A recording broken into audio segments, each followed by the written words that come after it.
the Muny in Forest Park.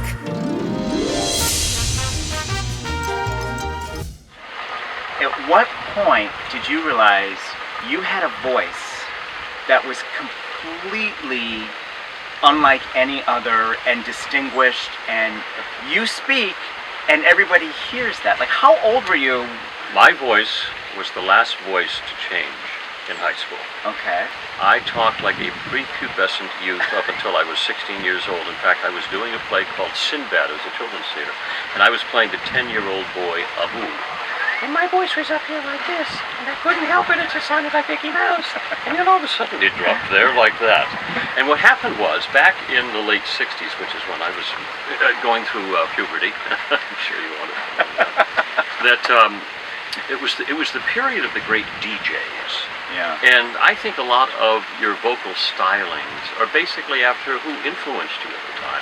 And at the time, I just heard all these great DJ voices, and everything was up here like this. And we've got, every album ever recorded, And so I think I picked up a lot of that. And I think because I was also doing skit comedy all the time, and a lot of it was mimicking voices, I think I just kind of picked up the styling. And then when I started studying music legitimately, and of course studying opera and what have you, you learn to use your vocal cords in a way like a singing voice. So you basically learn how to speak and where to place your voice. So I think a lot of it is, but it brings up an interesting point, and I'm giving you a long answer to a short question.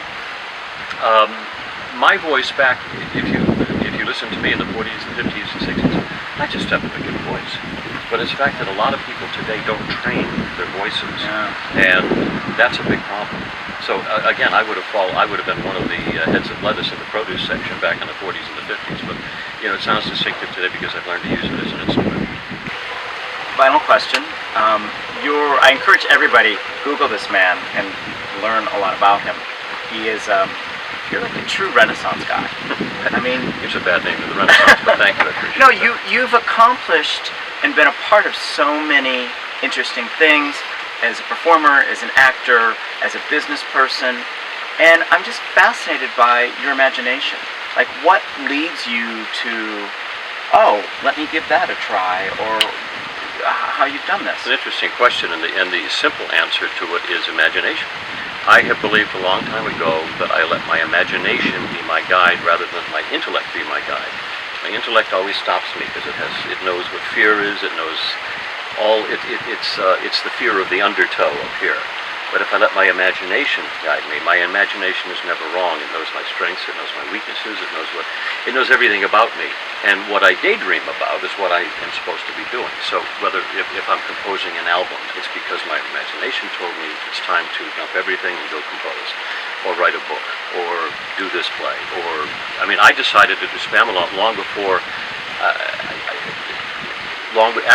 After I heard that you had put it on the schedule, and you always claimed that you contacted me and my agent, I had planned to come out here long before the contact was ever made, let me tell you.